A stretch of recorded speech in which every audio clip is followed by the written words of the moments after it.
우리 사도신경으로 신앙 고백 드리시겠습니다. 나는 전능하신 아버지 하나님 천지의 창조주를 믿습니다. 나는 그의 유일하신 아들 우리 주 예수 그리스도를 믿습니다.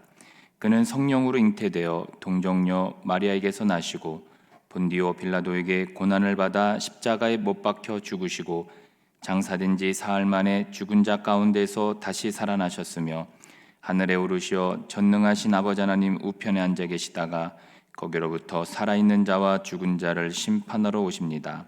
나는 성령을 믿으며 거룩한 공교회와 성도의 교제와 죄를 용서받는 것과 몸의 부활과 영생을 믿습니다. 아멘. 우리 찬송가 88장 찬양하시겠습니다.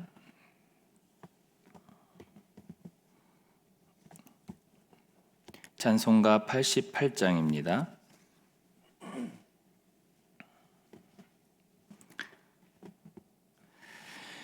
내 진정 사모하는 친구가 되시는 구주 예수님은 아름다워라. 산 밑에 백합하여 빛나는 새벽별 주님 영원할 길 아주 없도다. 내 맘이 아플 적에 큰 위로 되시며 나 외로울 때 좋은 친구라.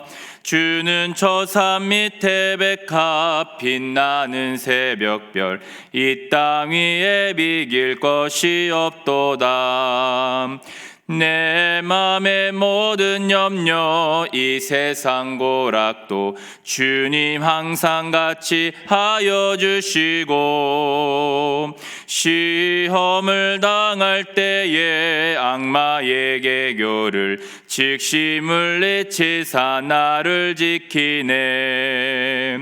온 세상 날 버려도 주 예수 안 버려 끝까지 나를 돌아보시니.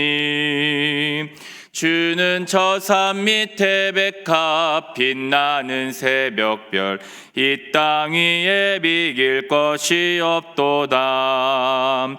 내 맘을 다하여서 주님을 따르면 길이 나를 사랑하리니. 물풀이 두렵지 않고 장검도 겁없네. 주는 높은 산성 내 방패시라. 내 영혼 먹이시는 그네 누리고 나 친히 주를 뵙기 원하네. 주는 저 산 밑에 백합 빛나는 새벽별 이 땅 위에 비길 것이 없도다. 3절입니다. 내 마음을 다하여서 주님을 따르면 길이 나를 사랑하리니. 물풀이 두렵지 않고 장검도 겁없네. 주는 높은 산성 내 방패시라. 내 영혼 먹이시는 그네 누리고 나 친히 주를 뵙기 원하네. 주는 저 산 밑에 백합 빛나는 새벽별 이 땅 위에 비길 것이 없도다.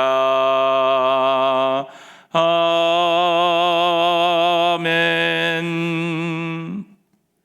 오늘 우리가 함께 읽은 하나님의 말씀은 누가복음 20장 9절에서 19절까지의 말씀입니다. 누가복음 20장 9절에서 19절까지의 말씀입니다. 오늘 이 말씀 함께 교독하시고 마지막 절은 함께 우리가 읽겠습니다. 그가 또 이 비유로 백성에게 말씀하시기 시작하시니라. 한 사람이 포도원을 만들어 농부들에게 새로 주고 타국에 가서 오래 있다가 때가 이름에 포도원 소출 얼마를 바치게 하려고 한 종을 농부들에게 보내니 농부들이 종을 몹시 때리고 거저 보내었거늘 다시 다른 종을 보내니 그도 몹시 때리고 능욕하고 거저 보내었거늘 다시 세 번째 종을 보내니 이 종도 상하게 하고 내쫓은지라 포도원 주인이 이르되 어찌할까 내 사랑하는 아들을 보내리니 그들이 혹 그는 존대하리라 하였더니 농부들이 그를 보고 서로 의논하여 이르되 이는 상속자니 죽이고 그 유산을 우리의 것으로 만들자 하고 포도원 밖에 내쫓아 죽였느니라. 그런즉 포도원 주인이 이 사람들을 어떻게 하겠느냐? 와서 그 농부들을 진멸하고 포도원을 다른 사람에게 주리라 하시니 사람들이 듣고 이르되 그렇게 되지 말아야지니라 하늘. 그들을 보시며 이르시되 그러면 기록된 바 건축자들의 버린 돌이 모퉁이의 머릿돌이 되었느니라 함이 어찌미냐? 무릇 이 돌 위에 떨어지는 자는 깨어지겠고 이 돌이 사람 위에 떨어지면 그를 가루로 만들어 흩으리라 하시니라. 같이 했습니다. 서기관들과 제사장들이 예수의 이 비유는 자기들을 가리켜 말씀하신 줄 알고 즉시 잡고자 하되 백성을 두려워하더라. 아멘. 기도하겠습니다. 할렐루야. 거룩하신 아버지 하나님, 어제도 주님의 은혜 가운데 평안한 밤을 허락해 주시고 이 시간 주님 앞에 나와 예배하며 찬양할 수 있도록 인도하신 주님의 은혜 감사를 드립니다. 하나님, 특별히 이 시간 주님 앞에 올려드리는 우리의 기도를 하나님 받아 주시옵소서. 우리가 간구하는 기도에 하나님 응답하여 주셔서 우리의 상황 가운데 어려움이 있다 할지라도 그 상황을 이길 수 있는 믿음을 더하여 주시며 성령께서 우리와 함께 하심으로 하나님의 마음을 가지고 그 모든 일들을 이기게 해주시고 능히 넘어갈 수 있게 인도하여 주옵소서. 하나님께서 특별히 아버지 안의 건강을 지켜주시고 이 코로나의 위험으로부터 인도하셔서 위중증 환자가 아닌 속히 깨끗하게 치유받고 다시 일어날 수 있도록 도와주시옵소서. 하나님, 감사 예물을 드립니다. 코로나로 인해 어려움을 당한 사람을 고쳐 주시옵소서. 하나님, 또 감사함을 드리며 1000번째 예물을 드리는 손길을 기억하여 주시며 하나님께서 정말 하늘의 복으로 채워주시고 30배, 60배, 100배로 하나님의 은혜를 더하여 주시옵소서. 감사드리며 예수님의 이름으로 기도드립니다. 아멘. 할렐루야. 네, 이 새벽에 오신 우리 주님, 새벽에 주의 은혜와 축복이 넘치시기를 주님의 이름으로 축복합니다. 어제 개표 방송 보시고도 이렇게 새벽 나오신 거 보니까 건강들 하신 것 같아서 참 기쁩니다.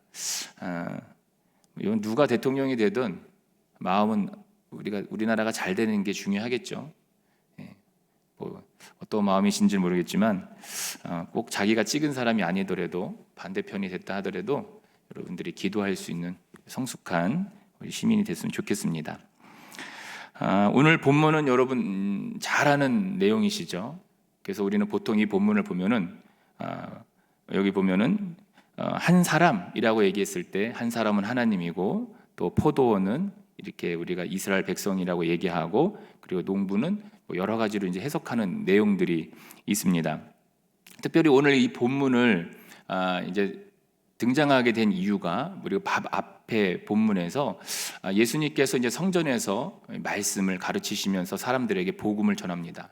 그때 대제사장들과 서기관들과 장로들이 예수님께 하는 말이 뭐냐면 당신이 지금 무슨 권위로 이런 말을 하느냐, 그리고 이런 권위는 누가 줬느냐라고 얘기하는 거죠. 사실은 또 이 본문을 보면 이 대제사장들과 서기관들과 장로들이 자기의 이 기득권을 놓치기 싫어서 이 기득권을 어떻게 하면 그 예수님으로부터의 그 인기를 다시 가져올까, 그리고 그 예수님을 어떻게 처리할까 하는 그런 내용 중에 그 예수님께서 이 내용을 아시고 이 비유를 들어 이제 설명하는 내용이 오늘 포도원 농부의 이야기입니다. 그래서 우리가 전체적으로 이 내용은 너무나 잘 알고 있는데 오늘 이제 9절 말씀을 읽으면 이렇게 말씀을 하고 있습니다. 그가 또 이 비유로 백성에게 말씀하시기 시작하시니라. 한 사람이 포도원을 만들어 농부들에게 새로 주고 타국에 가서 오래 있다가라고 말하고 있죠. 자, 여기 보면 대제사장들, 서기관들, 장로들에게 뿐만 아니라 이 앞에 9절 이제 앞절을 보면은 백성에게 말씀하시기 시작하신다라고 말하고 있습니다. 그러니까 이 이제 비유는 그렇다면은 대제사장들과 서기관들, 장로들에게 한 얘기냐, 아니면 백성들에게 하는 얘기냐라고 했을 때, 그럼 이 비유는 만든 이야기냐, 이 대제사장들과 서기관들과 장로들에게 하기 위한 예수님께서 만든 이야기냐, 아니면 원래 있었던 내용이냐? 여러분 궁금하지 않으십니까? 그래서 제가 몇 개 책을 찾아보니까 학자들마다 분분하더라고요. 이게 무슨 내용이냐면 이 당시의 사회적 통념상 이 내용은 백성들이 다 알고 있었다는 내용입니다. 이게 무슨 내용이냐면은 그 당시에 땅을 사두고 멀리 타국에 가서 사는 사람들이 있었다는 거예요. 그러니까 더 쉽게 얘기하면 우리 부여를 설명하면은 부여에 땅을 사둔 서울 사람들이 있는 거예요. 그리고 그 서울 사람들은 땅을 사두고 서울에 있는데 그 땅을 경작하는 사람들은 누구죠? 부여 사람들이 경작을 하는 거예요. 이 당시에도 이렇게 땅을 사두고 멀리 타국에 가 있는 사람들이 있었습니다. 그리고 그 농사를 짓는 이제 이스라엘 백성들이 있었다는 거죠. 그래서 예수님께서 그 사회적 통념적인 이 내용을 가지고 지금 이 대제사장들과 서기관들과 바리새인들을 꼬집어서 지금 이제 말씀해주고 있는 내용입니다. 그런데 오늘 이 본문에 보게 되면은 이제 이 지주들의 땅을 이 소작농들이 어떻게 합니까? 그러니까 봉기를 들어서 폭력적인 방법으로 이 땅을 빼앗는 겁니다. 그 당시에도 이런 일들이 있었다는 거죠. 그러니까 멀리 타국에 있는 주인의 땅을 이 소작농들이 이렇게 잘못된 방법으로 이렇게 빼앗는 경우들이 있었기 때문에 이 현실적인 내용을 가지고 이 비유를 들어 말씀을 하셨다라는 것을 우리가 알 수가 있습니다. 그것이 이제 19절의 내용을 보면은 이렇게 나오죠. 서기관들과 대제사장들이 예수의 이 비유는 자기들을 가리켜 말씀하신 줄 알고 즉시 잡고자 하되 백성을 두려워하더라. 그러니까 사회적 통념적으로 다 알고 있는 내용입니다. 웬만한 비유들은 들을 기가 없어서 이해하지 못하는 경우들이 굉장히 많은데 오늘 본문은 대제사장들과 서기관들과 바리새인들이 자기들에게 하는 내용인 것을 바로 캐치했어요. 그래서 예수님을 잡아서 죽이려고 했지만 이 백성들이 두려워서 그 예수님의 인기가 대단했거든요. 잘못 건드렸다가는 자기들의 어떤 그 기득권이 빼앗기는 상황이기 때문에 이제 그렇게 하지 못했다는 거죠. 자, 그래서 이제 10절을 보게 되면 10절에 보면 이렇게 나옵니다. 때가 이름에 포도원 소출 얼마를 바치게 하려고 한 종을 농부들에게 보내니 농부들이 종을 몹시 때리고 거저 보내었거늘 이렇게 말하고 있습니다. 자, 여기 보면은 주인이 이제 포도원 소출을 받으려고 이제 타국에서 이제 종을 이제 보내게 됩니다. 그런데 이제 이 농부들이 그 종을 어떻게 하죠? 이제 이 본문에 보면은 종을 몹시 때리고 거저 보내었다라고 말하고 있습니다. 이 거저 보냈다라고 하는 말의 이 원문상에도 뭐라고 뜻이 있냐면은 있는 것도 빼앗아 빈손으로 보냈다라는 뜻을 가지고 있어요. 그러니까 이 소작농들이 얼마나 못된 놈들입니까? 자기 땅도 아닌데도 불구하고 주인이 소출의 얼마를 이제 받으려고 보냈는데 그 보낸 종에게 그냥 돌아가라 이게 아니라 그 종을 있는 것도 빼앗아 빈손으로 쫓아 보냈다는 것입니다. 그러니까 결국은 농부들이 해서는 안 되는 일들이죠. 농부들이 해서는 안 되는 이 일들, 악한 짓들을 지금 이게 오늘 본문에서 하고 있는 겁니다. 여러분이 주인이 몇 번을 더 보냅니까? 이렇게 12절에 보게 되면은 세 번째 종을 보내죠. 여기서 이제 우리가 이런 생각을 한번 해봅니다. 이 정도 되면은 주인이 어떤 생각을 가질까요? 가서 심판해야죠. 가서 혼내줘야죠. 그런데 여기서 참 재미난 거는 이제 진짜 주인의 마음이 뭐냐는 것을 우리가 한번 오늘 본문을 통해서 깨닫는 거예요. 진짜 주인의 마음이 무엇인가? 13절을 보면은 13절에서 이제 이렇게 얘기합니다. 포도원 주인이 이르되 어찌할까? 내 사랑하는 아들을 보내리니 그들이 혹 그는 존대하리라 하였더니라고 말합니다. 자, 3번을 보냈는데 주인이 이제 그래 이놈들 괘씸하다 하고 어떤 심판을 하거나 이런 게 아니라 13절에 말하는 게 뭐냐면 포도원 주인이 어찌할까라고 하면서 사랑하는 아들을 보내야 되겠다 이 생각을 가져요.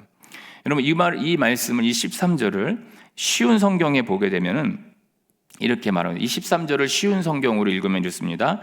포도원 주인은 말했다. 어떻게 할까? 내 사랑하는 아들을 보내야겠다. 아마도 내 아들은 존경할 것이다. 공동 번역 성경으로 이 13절을 읽으면 이렇게 나옵니다. 포도원 주인은 이제 어떻게 할까? 그러면 이번에는 내 사랑하는 외아들을 보내야겠다. 설마 내 아들이야 알아주겠지 하고 말하였다. 우리말 성경으로도 보면 이렇게 나옵니다. 그러자 포도원 주인이 말했다. 이제 어떻게 할까? 사랑하는 내 아들을 보내야겠다. 아마도 내 아들은 존중하겠지. 여기 보면은 이제 어떻게 할까라는 말씀이 나와요. 그러니까 이제 어떻게 할까라고 했을 때 이 말에 무슨 느낌이 드십니까? 이제 어떻게 할까? 우리가 아는 하나님이 지금 쉽게 얘기해서 그 소출을 받으려고 사람을 3번째 보냈습니다. 그러면은 이 정도면 하나님이었다 한다면 다 쓸어버리는 게 맞죠. 이 괘씸한 놈들, 니네 아니면 다른 사람 없어? 오늘 본문에도 다른 사람들한테 주겠다는 이야기도 나오세요. 그런데 성경에 보면은 이제 어떻게 할까라는 말씀이 나와요. 무슨 말이냐면 주인의 굉장히 고뇌가 지금 담겨져 있는 이 말씀이 이 13절 말씀이기도 합니다. 여기서 이제 하나님의 마음을 우리가 느낄 수 있는 거죠. 그러니까 하나님께서 이스라엘 백성들을 얼마나 사랑하셨는지를 알 수가 있어요. 왜냐하면 오늘 본문처럼 하나님께서 이스라엘 백성들을 위해서 3번만 선지자들을 보냈겠습니까? 보내고 또 보내. 그런데도 그 이스라엘 백성들은 이 선지자들을 어떻게 하죠? 능욕하고 때리고 죽여서 돌려보냈다는 거예요. 그럼에도 불구하고 하나님께서는 끝까지 기다리셨다는 거예요.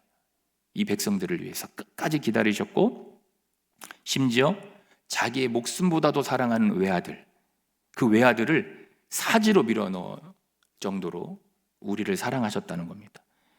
이게 하나님이 우리를 사랑하는 마음이라시는 거죠. 우리를 얼마나 사랑하시는지를 오늘 본문을 통해서 이 포도원 농부의 비유지만 하나님의 마음을 느낄 수 있는, 그 하나님이 우리를 어떻게 생각하시는지를 알 수 있는 그런 말씀이 되겠습니다. 그런데 이제 반대로 이 농부들은 어떠냐? 이 농부들의 모습을 보면 이래요. 우리 14절을 보면은 이 농부들의 모습은 참담합니다. 14절을 보면 농부들이 그를 보고 서로 의논하여 이르되 이는 상속자니 죽이고 그 유산을 우리의 것으로 만들자 하고 라고 말하고 있습니다. 자, 여기 보면은 농부들의 아주 검은 의도가 드러나요. 뭐냐면 그를 보고, 그러니까 그 주인이 보낸 그 아들을 보고, 그를 보고 이 농부들이 뭐라고 말하냐면 상속자다라는 말을 합니다. 상속자. 여러분, 상속자는 뭐죠? 그러니까 그 아버지가 죽었을 때의 모든 재산을 받는 사람을 상속자라고 얘기합니다. 그러니까 이 농부들의 검은 의도 뭐냐면 이 아들은 아버지의 모든 것을 물려받는 장본이니까 이 아들만 죽이면 이거는 내 거가 돼. 그러니까 이 상속자, 이 아들만 죽이면 이 땅은 내 것이야. 저 사람만 없으면 이건 내 거야 라고 하는 아주 검은 마음을 가진 겁니다. 자, 보세요. 그런데도 불구하고 하나님께서는 이런 사실을 알면서도 이 아들을 그 사지로 밀어 넣으신 거예요. 그리고 예수님은 그것을 알면서도 순종해서 이 땅에 오셨다는 겁니다. 그러니까 지금까지 이 14절까지의 말씀을 종합해서 우리가 한번 이야기해 보면 하나님의 마음이 어떤 분인 걸 알 수 있어요. 하나님의 마음이. 그리고 두 번째로는 아들이신 예수님의 순종을 우리가 배울 수가 있습니다. 그만큼 하나님은 우리를 너무나 사랑하시는 분이고 그 아들 예수님도 그 하나님 말씀에 순종하는 그런 분인 것을 알 수가 있습니다. 자, 요걸 가지고 하나 예를 들어서 설명을 하면은, 자, 만약에 우리 교육자들이 3대3 족구를 하게 됐습니다. 3대3 족구를 하는데 담임 목사님께서 한쪽 팀에다가 이렇게 얘기하는 겁니다. 오늘 시상이 있어. 몰래 다른 팀 모르게 우리 고성내 담임 목사님이 우리 3대3 족구를 하는 우리 목회자 팀 한쪽 팀에다가만 오늘 시상이 있어 라고 얘기한 거예요. 한쪽 팀은 몰라요. 그러면 여러분 생각해 보세요. 시상이 있다는 것을 아는 팀은 어떨까요? 눈빛이 달라지겠죠. 이기면 시상이 있는 거예요. 이기면 시상이 있는 겁니다. 사뭇 다를 거예요. 왜냐? 이기면 시상이 있으니까. 그런지 한쪽 팀은 어떨까요? 한쪽 팀은 시상이 있다는 걸 몰라요. 그러니까 경기에 임하는 자세가 어떨까요? 뭐 그냥 설렁설렁 하겠죠. 뭐 이기나 안 이기나 그냥 침묵 다짐이니까 그냥 할 겁니다. 그냥 멤버가 좋아도 대충 할 거예요. 근데 경기가 끝났어요. 끝나고 담임 목사님께서 오늘 이긴 팀에게 시상이 있습니다 라고 말했어요. 그러면 그 진 팀이 뭐라고 말할까요? 뭐라고 말하겠습니까? 존도 열심히 할 걸. 시상이 있었으면은 상금이 있는 줄 알았으면 열심히 할 걸. 이렇게 얘기하지 않겠습니까?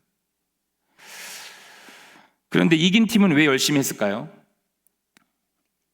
이긴 팀은 상금이 있다는 것을 알았습니다. 상금이 있다는 것을 알았고, 그 누가 얘기했냐면 담임 목사님이 얘기했습니다. 여러분, 그겁니다. 악행을 한 농부가 이 밭의 주인이 살아있고, 그리고 그 주인은 결산을 위해 분명히 온다는 걸 알았다고 한다면 과연 이런 악행을 하겠는가? 여러분, 우리들도 똑같아요. 인간은 다 이렇게 악합니다. 여러분, 예레미야 17장 9절에 보면 만물보다 거짓되고 심히 부패한 것은 마음이다 라고 했습니다. 우리가 그래요. 우리는 하나님의 말씀도 알고 하나님의 뜻이 무엇인지도 아는데도 불구하고 우리가 이 세상을 살아갈 때에 이 악행을 하는 농부들처럼 하나님이 살아계시다는 것을 희미하게만 생각을 해요. 그리고 손바닥으로 하늘을 가리고 자기 합리화를 하고 살아갑니다. 그리고 하나님의 어떤 일 때문에 우리가 어떤 상황이 벌어졌을 때 하나님 왜 그러셨냐고, 하나님 내가 뭘 잘못했냐고, 이렇게까지 하나님 앞에 얘기하는 우리들을 봅니다. 근데 만약에 이 농부들이 이 밭의 주인이 살아있다는 것을 분명히 알았다면, 정확하게 인지하고 있었다면 이런 행동들을 하지 않았을 겁니다. 여러분, 우리도 하나님께서는 그럼에도 불구하고 이 땅에 그 아들 예수를 보내신 거예요. 우리를 사랑하셔서 이 땅에 하나님을 보내셨습니다. 예수님을 보내셨습니다. 그 예수님께서 이 누가복음에서 이 주제가 뭐냐면 잃어버린 자를 찾으러 오셨다는 거예요. 포기하지 않으시고 그 영혼들을 위해서 보내고 또 보내고 또 보내고 보냈지만 능욕하고 때리고 죽이는 그 백성들에게 그 아들 예수를 이 땅에 보내신 거죠. 우리를 위해서. 그렇다면 우리는 어떻게 살아가야 되겠느냐? 오늘 하루를 살아갈 때에 오늘 이 말씀이 분명한 것은 우리가 우리를 심판하시는 예수님이 있다, 하나님이 있다는 것을 깨달아야 되고요. 그리고 소출을 셈하는